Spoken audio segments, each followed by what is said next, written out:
everybody, happy Saturday. So I thought I would do this in a different way than I normally would with like videoing and all that stuff. So I thought I'd do it differently. I want to focus on my notes to make sure that the information I give is clear. But what I will do, as you can see, is I put visuals of the show that I'm talking about, just so you can kind of understand and get references and just kind of educate, either to re-educate and re-familiarise people that have seen this show, or to educate people that haven't seen this show. So, the show that I'm talking about is The Real McCoy.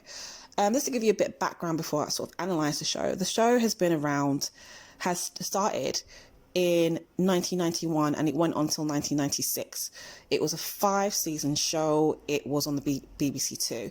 Prior to that, it was, there was sort of like a similar comedy show that was in the theatre at the time. I think it was at 219 Club, which was at Hackney Central, and then they had it at other places. But the BBC decided to make it into a TV show called The Real McCoy in 1991. The show had some really, really notable black comedians on there, such as Llewellyn Gwynn. Now, if I get the names wrong, I do apologise. There was Robbie G, who again very notable comedian in the black community, black British comedian, who went on to even play a regular character on Desmond's on Channel 4, which I will talk about at another date. There was also Judith Jacobs, who is an amazing person, again notable character on this show. They even had Asian characters such as Mina Sayal, who went on again to do Goodness Gracious Me. She was an Ab Fab. She was on other shows. Wonderful lady. Anyway, amongst an array of people across the 5 shows. Some people left and some people were replaced over the 5 years. The structure of the show at the time was very much similar to other comedy shows on the BBC, such as Jenna Saunders, The Dawn and French, French and Saunders, and Harry Enfield and Friends, and the Fast Show. So it followed the same structure, and that structure consisted of, it would have short skits, and also between the short skits, it would probably have either dancing, which they used to do between season 1 and season 2. Then they would have singers come on or comedians come on, which started from about season 3. They also would do the occasional guest cameo. So there's one skit that they do called Rubber Dub, which is a parody of EastEnders based in the pub. And again, I'm just going to warn you. I should have warned you before. I am not going to give you a filtered review. So if you don't like what I've got to say, don't listen. Standard. I want to say it as it is, no chaser, because I feel that this is something that we need to talk about, especially with there's so much things talking about right now about black comedies and black people in arts and cultures. So this is the right time. And also I'll talk about the controversial issues around the BBC, between the BBC and the Real McCoy. I'll talk about that later. Anyway, just to kind of, I'll keep it moving. So again, in Rubber Dub, it's EastEnders parody, and they would have guest cameos. So they will have they've had Linford Christie, they've had Tessa Sanders. Again, if you don't know these people, please Google it. Ian Wright, Lennox Lewis. Even Norman. Now I'm going to say Norman Bates, and I better not say Norman Bates Meows, because if I do, I'm going to kill myself. There was, as I said, referring back to the show called Desmond's, which was on Channel 4. They even had the main character who played Desmond's also did a cameo. Let me just find his name. Name was Norman Beaton. There was Norman Beaton and Carmen Monroe, both who played the mother and the father in the show. Again, I will talk about this in another, another video, if you want me to. That is, I'm not going to talk about it right now. I also need to review it, and I need to, really understand it. So, it was a good show of its time. It also used to have, what I liked about the show, and what I thought was very poignant about this show, is that this show was at a time where there were Black British people who were starting to come, who were the first generation, who was most of them were the first generation of Black British people to be in this country. You know, most of probably their parents may or may not have been people that came over with Windrush. And so these were young Black British people living in this country, going through the struggles. At the same time, it was during the time of the yuppies, and still a lot of things, you know, we were going through. There was still a lot of racism, there was still a lot of homophobia. So I'm not going to sit here and, you know, just kind of review the Real McCoy in this really nostalgic rose tinted glasses sort of way. I'm going to keep it real, and I'm going to make sure that you understand what I'm saying. So back to what I was talking about. So this was at a time where we had young Black people, mostly in their 20s, maybe. I wasn't 20, I was like 6. But as time had gone on, I still watched the show, and I really loved the show. It warmed my heart, and it still does. So these were people that needed, they were probably the first people becoming woke. You know what I'm saying? They were like the first generation of woke, conscious Black people, Black British people. And this was something that was definitely needed. And the reason why I say that is because in the show, there were times where they would, and it's actually not even times, they would do comedy skits that had an educational undertone. They talked about, you know, Jesus not being blonde and blue-eyed. They talked about slavery. They talked about this. I never heard of this terminology that white people will refer to Black people called chalky. Never heard of that. They would talk about, you know, they mentioned the West Indian restaurant, the West Indian takeaway that everybody knows about, with the rude person serving you. Everybody knows that. You know, everybody knows a bit of a prim and proper auntie, you know, who's been in Britain, who knows everything, and would be up her own self. They talked about interracial. They touched upon interracial relationships. It was a really good show.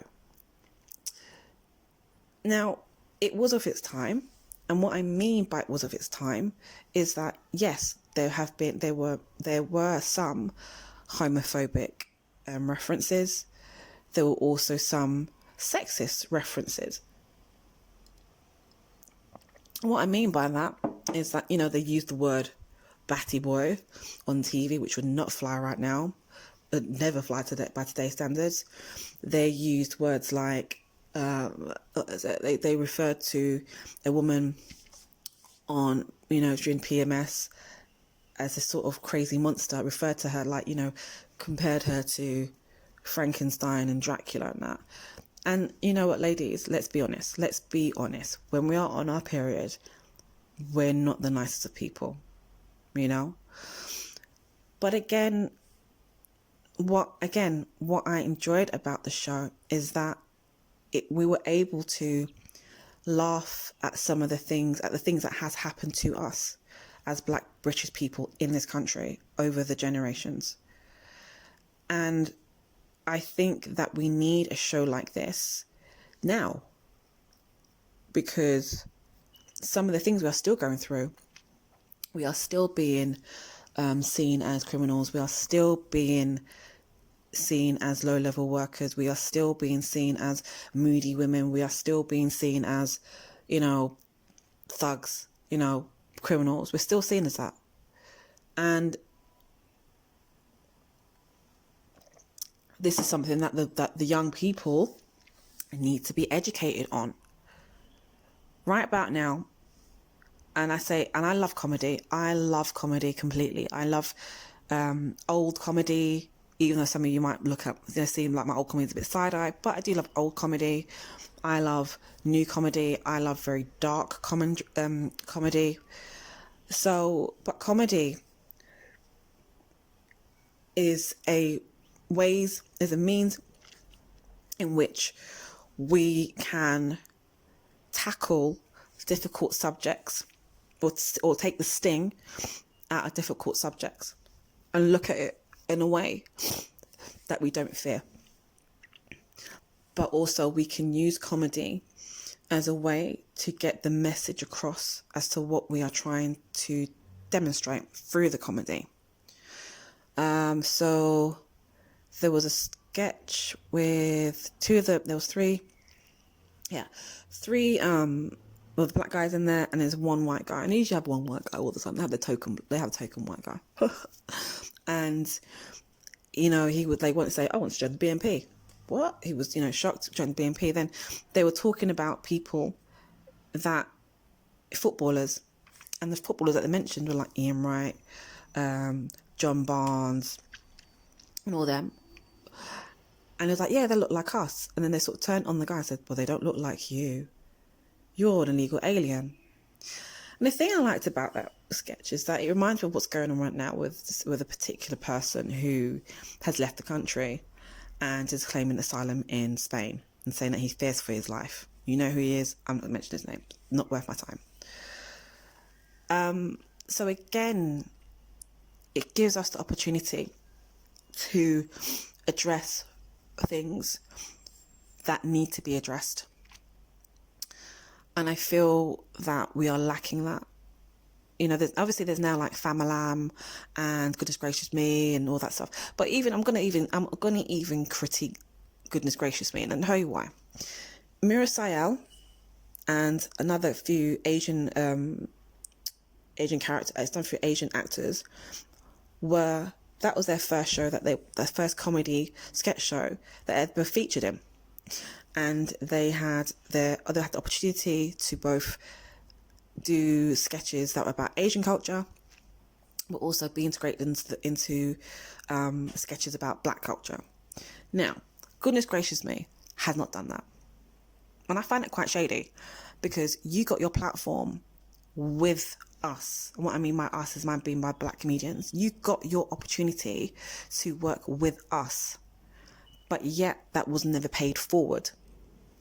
But again, I'm going to be shady. I'm going to be even more shady. And as I said, no filter today. No filter. I don't care.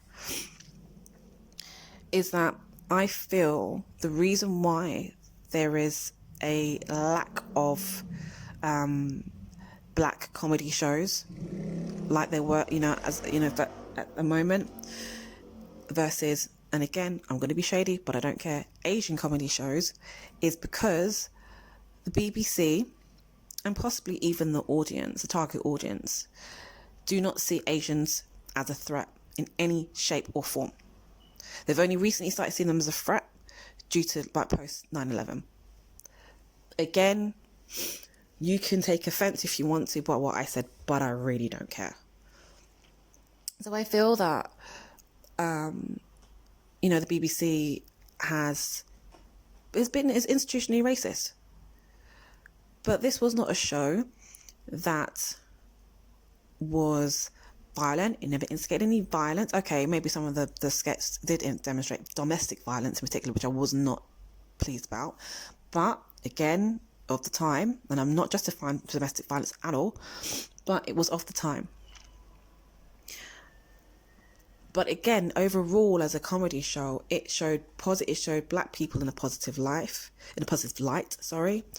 It was a way to showcase up and coming comedians such as Richard Blackwood, Angela Ma, who was very established at the time. They were able to show black musicians such as Sota Soul and Misha Paris. Again, Google them if you don't know. And also was able to provide life lessons to our struggle as black people in this country. If my cat goes, fine, just let's ignore him. Just waiting. Hold on. Another thing that's been quite recently that the BBC has done, this was about, I think it's about 2 years ago, where they had it on BBC Player for a bit. Never promoted it as much. There we go. Never promoted it as much. See, he's angry too. But then it kind of disappeared all of a sudden. And then fans have been requesting for years for the BBC to re-show original original clips and episodes of the Real McCoy, and they turned around and said they had lost some of the videos. Like, how the fuck do you do that, BBC? Get it together. And then, wham, Black Lives Matter, all this stuff's happening. They find it. Oh, you find it. Like, what? Really? Conveniently? Like, where was it? Exactly. Where was it? Where was it? Rocky's saying, make it make sense, BBC, because it doesn't make sense.